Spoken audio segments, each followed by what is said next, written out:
A araucária angustifolia é a árvore símbolo do Paraná. Estudos recentes se concentram na relação do homem com ela e contam uma história de pouca ou quase nenhuma preocupação. Algumas pesquisas indicam que o uso da madeira da araucária vem desde o período Brasil Colônia. Ela compõe a maior fitofisionomia do estado, com quase 8,5 milhões de hectares, localizada no centro do estado, dentro de uma área de aproximadamente 300 municípios. Desde a colonização do estado, as florestas de araucárias passaram por um longo período de destruição até chegar ao século XX, quando os reflorestamentos tentaram minimizar as perdas. O Pinheiro do Paraná é o tema do Saiba Mais de hoje, que está começando agora. E para falar do Pinheiro do Paraná, nós temos aqui o professor Carlos Sanqueta, do curso de Ciências Florestais da Universidade Federal do Paraná. Professor, seria errado dizer que a araucária, o pinheiro, é um fóssil vivo?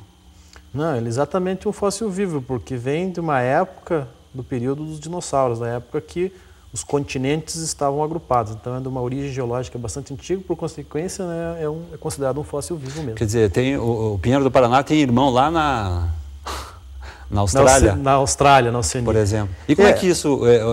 por que a araucária, o Pinheiro do Paraná, ou a araucária angustifolia, aliás, qual é o nome correto? O nome conhecido desde do passado no Paraná é pinheiro, porque tem essa forma de conífero, essa forma de cone, mas um tipo de planta diferente. Mais recentemente, como o nome científico é araucária angustifolia, surgiram outros pinheiros plantados por aí, que vieram de outras regiões, então passou-se a usar o termo araucária, que é mais conhecido. Então hoje todo mundo conhece como araucária, mas os mais antigos, as pessoas mais antigas, conhecem como pinheiro. E pinheiro do Paraná, porque realmente é aqui que ocorre mais aqui. E por que mais aqui no Paraná? Ocorre mais no Paraná porque o Paraná tem um clima adequado àquela evolução que a araucária sofreu nesse processo geológico, processo histórico. O Paraná tem uma área bastante expressiva de araucária, de florestas com araucária. Santa Catarina também, sobretudo nas serras, né? Serra Catarinense, boa parte das elevações maiores no Paraná. E uma porção expressiva no Rio Grande do Sul, ocorrendo em manchas também, em altitudes em São Paulo, né? Serra da Mantiqueira, Minas Gerais, e alguma coisa no Rio de Janeiro. Mas, sobretudo, nessas áreas bem frias, mais altas, onde a araucária se abriga. Agora, estudos recentes contam uma história de pouca ou quase nenhuma preocupação aí com a araucária, que me parece que vem desde o período da colonização do estado do Paraná. Ela está em fase de extinção mesmo? O que acontece? No Brasil todo, tem-se aquela situação histórica marcante de um uso indiscriminado dos recursos naturais, e as florestas foram assim desde a época do descobrimento. No Paraná não foi diferente, né? As florestas foram sendo dizimadas, devastadas pela agricultura, pela pecuária, pela urbanização, também pela extração madeireira. E durante todo esse processo, quem usava e quem desmatava as florestas não se preocupava com a sua conservação, com a sua manutenção. Não existia essa consciência Não existia essa consciência. E também, com o passar do tempo, com a escassez desses recursos, então passou-se a ter, nos últimos tempos, e o advento dos incentivos fiscais para o reflorestamento, e também a criação do primeiro curso de engenharia florestal, aliás, que foi fundado aqui, né, em Curitiba, estabelecido aqui em Curitiba, já tem 45 anos, né? O curso de Engenharia Florestal do Brasil é o primeiro, chamada Escola Nacional de Floresta, até que foi, por um bom tempo, sediada aqui no prédio. Onde nós estamos agora. Nós estamos agora. Então, é verdade. Realmente, nos últimos tempos, só nos últimos 40 anos, que é um passado bastante recente, que se começou a desenvolver tecnologia, ciência, conhecimentos, e também a população, de uma forma geral, está tendo agora mais consciência. Isso é um reflexo da escassez e da destruição dos recursos. Às vezes é preciso, embora não fosse necessário que ocorresse isso, para que se valorize um recurso, né? E isso aconteceu, infelizmente. E hoje nós nos ressentimos disso. Temos uma baixa cobertura florestal com araucária. Este livro, gostaria de falar um pouquinho rapidamente desse livro, que foi lançado recentemente, Perspectivas de Recuperação e Manejo Sustentável. Esse é o seu segundo livro sobre araucária? Isso. Esse assunto da araucária é um assunto focal minha de pesquisa, então eu tenho me envolvido bastante com esse assunto, tentando encontrar técnicas, conhecimentos para recuperar as florestas que foram destruídas. É o replantio das florestas de araucária. Isso. É o conteúdo do livro. É muito sobre isso. Então, o primeiro livro é um livro mais assim genérico sobre a questão da araucária, alguns aspectos também culturais. E esse livro não, esse livro é um livro mais técnico, com mais profundidade, contando várias experiências práticas e também muito de ciência e tecnologia a respeito da questão da araucária. Então, o que a gente imagina é que, embora a espécie em si não esteja em extinção, existem muitas araucárias, mas do ponto de vista da preocupação... São quantas espécies? A araucária no Brasil só tem uma espécie, né? Nós temos uma parente da araucária angustifolia no Chile, uma segunda espécie, e temos aí não mais do que 15 espécies em todo o mundo. Tem várias espécies, são citadas aqui no começo do livro. Nós temos algumas espécies que são bem conhecidas, né? Temos aí a araucária biduíli, a araucária columnares e várias outras que são citadas aqui no livro. A nossa do Paraná qual é? A nossa é a araucária angustifolia. Por que ela é angustifolia, né? Bom, também poderíamos explicar por que ela é araucária, né? Vamos existe por partes, uma terra, então. Primeiro a araucária, depois a angustifolia. Seria importante explicar primeiro. Aliás, pinheiro do Paraná é uma coisa e araucária angustifolia é outra, não, né? Não, o pinheiro do Paraná é o nome comum, né? O nome vulgar, popular, né? Para araucária angustifolia. O que é a araucária? Vem da terra dos araucos, né? Assim como tem Brasília, a terra dos brasileiros, foi dado esse nome, a araucária também é a terra das araucárias, a tribo dos araucos que ocorre no Chile. Então esse nome foi dado em homenagem a essa tribo indígena. Então a araucária é a espécie, né, dos araucos, né, da terra dos araucos. E angustifolia? E angustifolia, o que vem a ser angustifolia? Folha é de folha, né? E anguste significa com a forma de espinho, na forma de lança.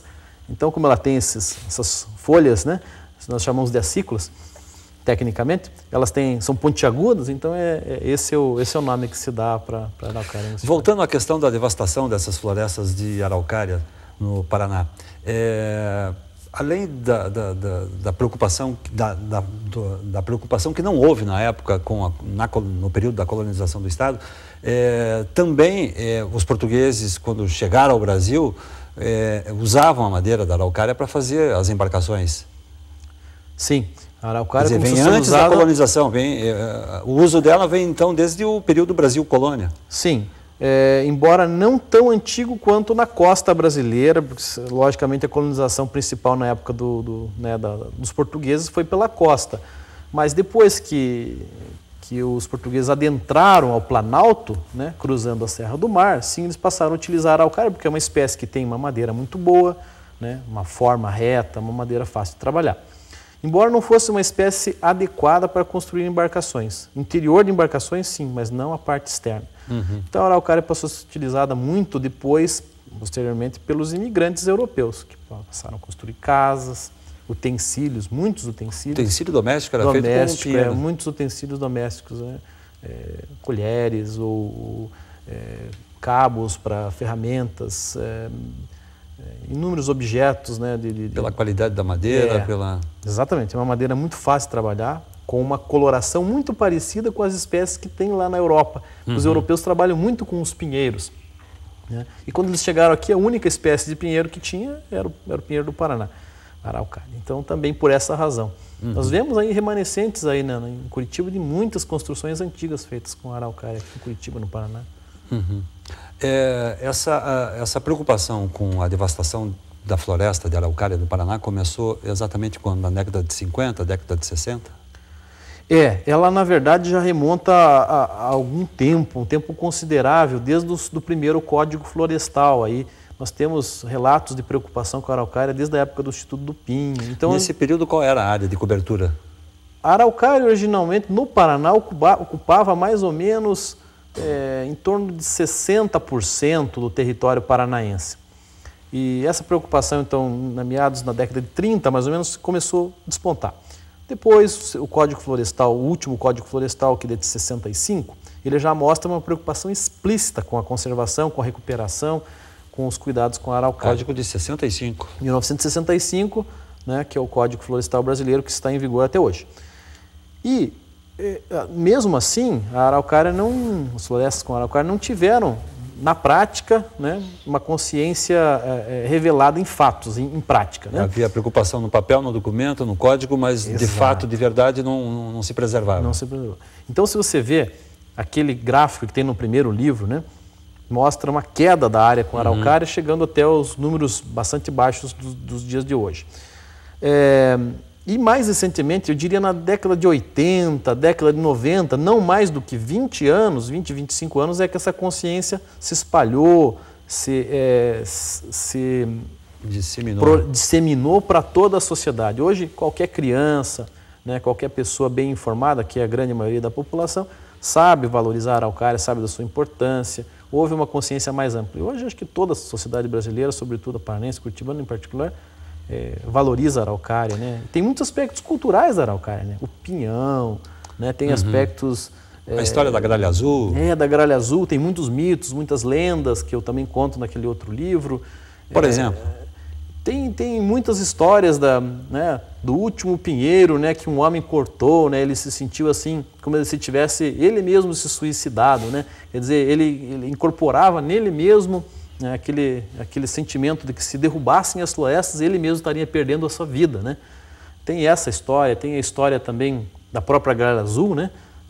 Diversos bichos, né, gostariam de ter o pinhão né, como seu alimento. E a gralha foi a mais esperta, né? Teve a habilidade.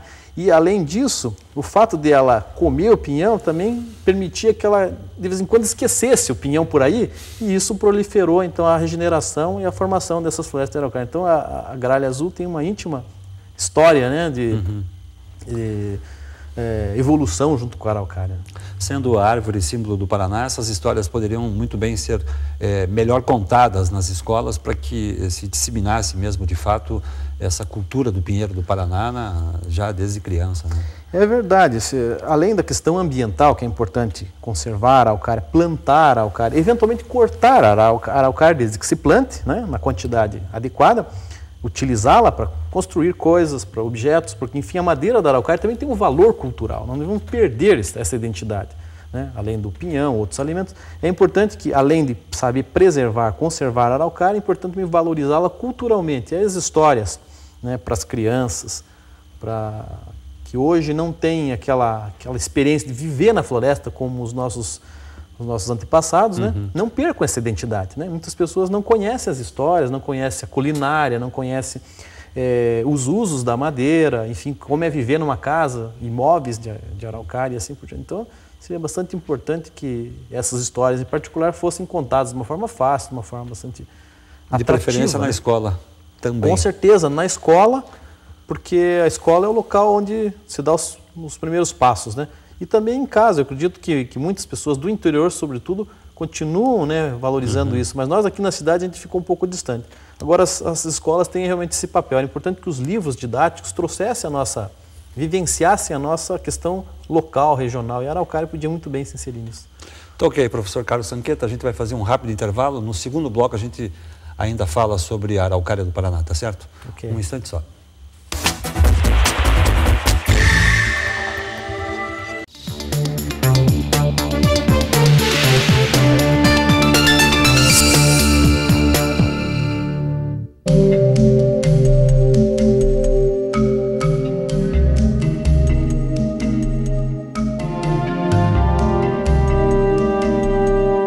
Restos de tecidos, pedaços de embalagens, garrafas plásticas e até móveis.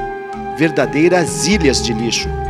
Se o lixo que você produz for jogado em qualquer lugar, ele pode contaminar o rio que abastece a sua própria casa. Um simples copo de água contaminada causa diarreia e muitas outras doenças que matam. Todos os anos, 10 milhões de pessoas morrem porque bebem água contaminada. Contaminar a água põe em risco a sua vida e a de todos os outros seres vivos ao seu redor.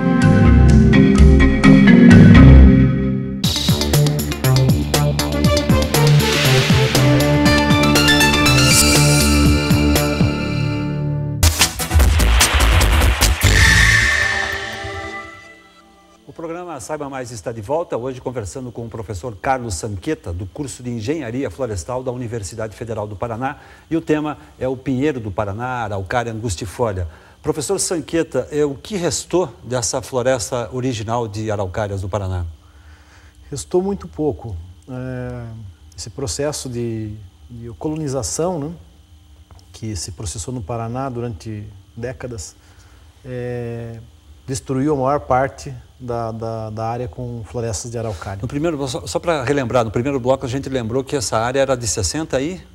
Essa área, originalmente, 67%. hoje se avalia em torno de 60%, 65%, depende das fontes de literatura, ou seja, equivale mais ou menos 11,5 milhões de hectares dos 20 milhões que o Paraná tem, quase 20 milhões que o Paraná tem. Então é mais ou menos esse percentual aí, em torno de 60%. Hoje, as áreas que não têm, digamos, indícios de destruição pelo homem, alguns dados mais recentes dizem em torno de 1,3% desses remanescentes. Porém, nós temos aí em torno de 23% de cobertura com capoeiras, capoeirões, que são florestas que, uma vez cortadas, se regeneraram naturalmente. Então é bastante importante, além de tudo, conservar esses remanescentes mais bem preservados e também recuperar, né, esses remanescentes secundários, que se chama, que são originários da regeneração natural. E temos aí um percentual expressivo que devemos cuidar. Né? Agora, o curioso é que, apesar de toda essa devastação, é ainda a maior fitofisionomia do estado. Isso, ela representa uma área bem expressiva, né, no Paraná e em outros estados também, no Paraná especialmente.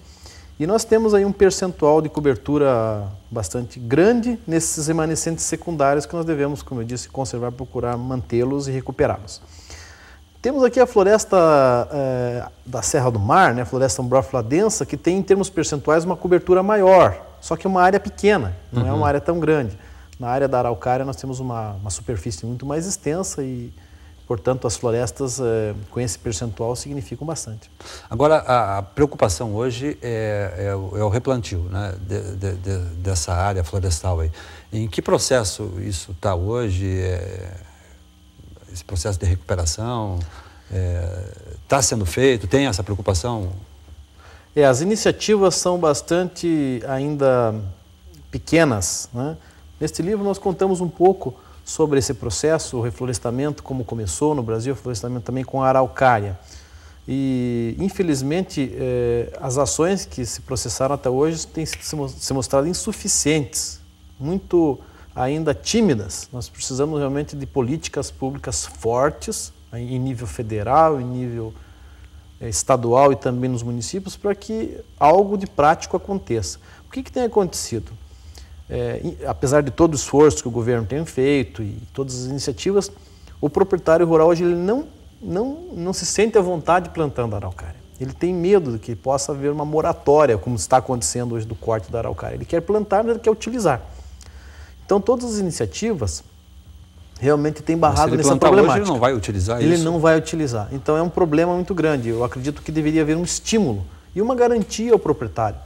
Isso o Ministério do Meio Ambiente, os órgãos estaduais têm prometido, mas na prática ainda o proprietário não se sentiu à vontade. Então, deveria existir algo que realmente pudesse angariar, pudesse ter a confiança do proprietário rural, porque quem vai plantar na prática é o produtor, é o fazendeiro, é o madeireiro, é o plantador de árvores para fins de papel celulose, de móveis, chapas, etc. Então, hoje, a maior parte dos poucos 1.000 hectares, em torno de 15 mil hectares que nós temos de plantio de araucária, o que é muito, muito pouco, esse percentual está na mão de poucos empresários florestais. E quem tinha, muitos dos que tinham, acabaram cortando de uma vez, porque se sentiram preocupados que houvesse uma moratória desse corte. Quem plantou deve ter a garantia de utilização. E, infelizmente, apesar de todo o aparato normativo, essas garantias não têm sido dadas. Então, o replantio ou a recuperação das florestas com araucária tem que ser estimulada de uma forma bastante prática. Nós temos a receita aqui. Nesse livro, nós contamos como fazer isso, não só do ponto de vista político, mas do ponto de vista técnico. A araucária tem que ter um cuidado com ela. Ela não é uma espécie qualquer, ela precisa de um solo bom, um solo bem preparado, né? Com boa condição química, boa fertilidade e também com uma muda boa, bem selecionada, capinas. Tem que ter toda uma técnica, uma tecnologia que a gente conta aqui, experiências bastante alvissareiras. Tem um caso aqui no Paraná de um plantio de 5 anos que você vê todas as árvores com esse porte, mais ou menos, 20, 30 centímetros quase de diâmetro, com 8, 9, 10 metros de altura. Então, exemplos bem sucedidos. 5 anos. 5 anos. Quer dizer, exemplos muito animadores. Esse é um exemplo de sucesso. De sucesso. Fica em Arapoti, eu mesmo conheci. E eu acredito que quem quiser ver está lá para comprovar, né, de um exemplo de sucesso do plantio do araucária que pode se espalhar por todo o Paraná, basta ter. E o custo disso é alto, não?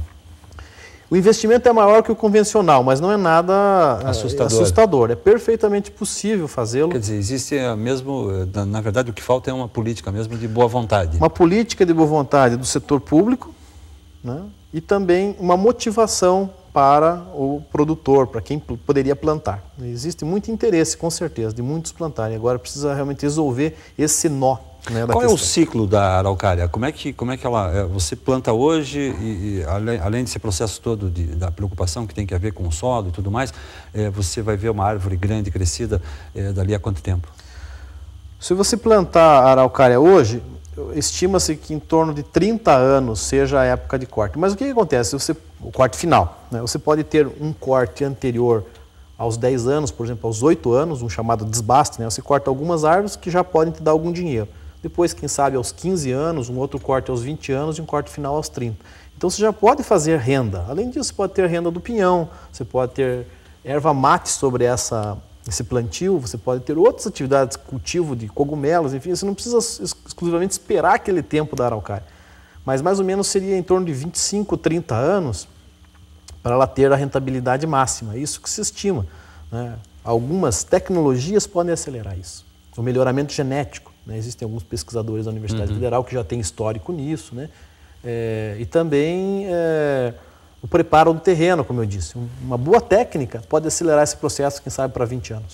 E o curso, o Departamento de Ciências Sociais da Universidade Federal do Paraná está à disposição dessas pessoas, caso queiram informação técnica sobre o replantio. Exatamente, nós recebemos inúmeras consultas. Eu trabalho no Laboratório de Inventário Florestal, Departamento de Ciências Florestais, que é vinculado ao curso de Engenharia Florestal. E a gente recebe a todo momento perguntas, inclusive de outros estados, do Nordeste, de Minas Gerais, de vários lugares, perguntando como desenvolver, né, o plantio da araucária, como cuidar da araucária, enfim. Tem muita gente que procura a nossa instituição. A gente sempre está disponível, mesmo para o produtor ou proprietário rural. A gente também tem um site, né, que a gente tem informações sobre pinhão, a gente desenvolveu alguns projetos.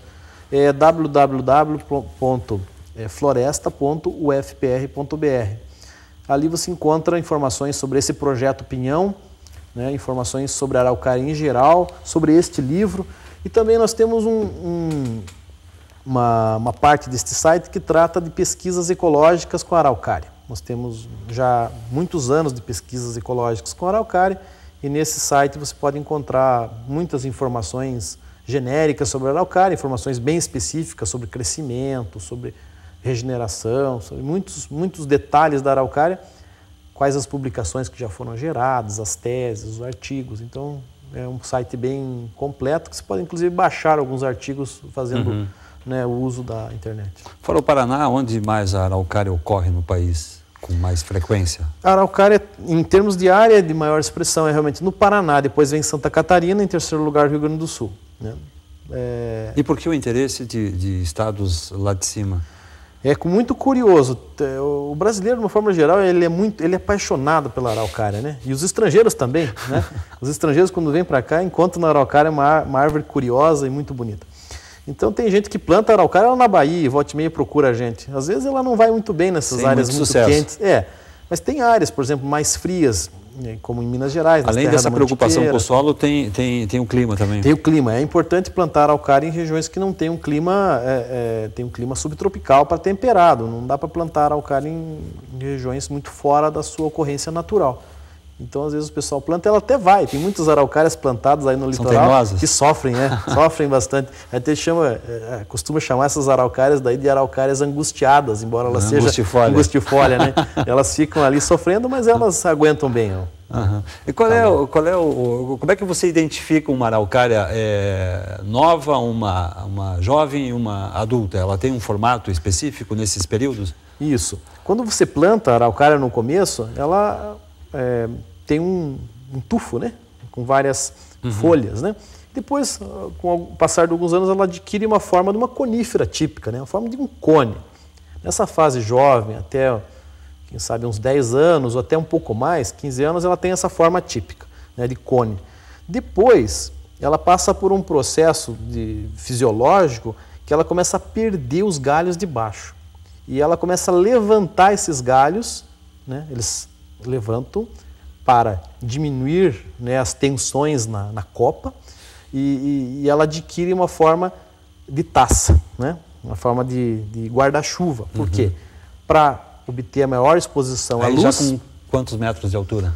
Aí com uns 20 metros, de 18 para 20 metros. Ela está jovem ainda? Está jovem, mas já está passando por uma fase intermediária. Ela adquire essa forma de taça e que ela quer o máximo de sol, por isso ela se expõe. Naquele primeiro momento ela ainda guarda, digamos, na memória dela o tempo que ela vivia na neve, né? Ela precisa ser assim para derreter a neve. Depois de um certo tempo ela viu, né? Cresceu bastante, não é bem assim. Não faz frio tanto assim. Daí ela expõe a copa ao sol, né, como uma árvore típica dos ambientes subtropicais e tropicais. E mais curioso ainda, quando ela está se aproximando da morte por alguma razão, né, por uma razão fisiológica, por um acidente, a araucária não gosta muito que mexam nas raízes. Então, se acontecer alguma coisa com as raízes, ela tende a perder a vitalidade. Ou por qualquer outra razão, ela começa a exacerbar ou a exagerar aquela forma de taça e vira todos os galhos para cima. Ela começa a perder muita água e aquele peso que existia da água faz com que essa perda de umidade, de água dentro das folhas, dos galhos, começa a levantar toda aquela copa. E aí ela adquire uma forma tipicamente de taça e aos poucos ela vai secando os galhos, secando e você pode ver muitos aqui em Curitiba que tem essa característica. Então é o prenúncio da morte. 40 metros? Ela pode chegar a 40 metros. Existem relatos de araucárias até de mais de 40, 45, 40 e poucos metros, mas as araucárias em geral atingem na faixa de 30, 35 metros as mais altas. Não é uma espécie tão alta, né? Mas atinge diâmetros muito grandes, né? Então existem araucárias aí de 30 e 30 e poucos metros. As araucárias mais comuns aqui em Curitiba tem na faixa de 20, 25 metros, que ainda são araucárias de vida intermediária. Aliás, a araucária também não vive tanto tempo assim. Estima-se que a longevidade máxima da araucária seja por volta de 400, 500 anos. Outras coníferas podem chegar a 1000. Existem coníferas que chegam a 4.600 anos. Existem aquelas árvores, né, seculares. Mas aí né? ela tem que estar em condições adequadíssimas, desde solo, clima, tudo. Exato, todas as condições ideais. Existem árvores que têm registros aí que são milenares, né? Mas a maior parte das araucárias aí tem, bem grandes, tem 3 décadas, 4 décadas. E aí quando ela atinge esse formato de taça, ela está prenunciando já a sua morte. Exatamente. Eu falei décadas, me corrijo, tem séculos, né? Séculos. Alguns séculos. E quando ela está nessa forma de taça típica, né? Ela realmente é o prenúncio da chamada decrepitude. É um nome meio estranho, mas significa que ela vai morrer. Invariavelmente vai morrer. Não tem processo que reverta isso, né? Então a araucária, quando ela está anunciando o seu ciclo. Cumpriu o seu ciclo. E isso pode acontecer não só com árvores velhas, pode acontecer com árvores novas que estão abaladas fisiologicamente.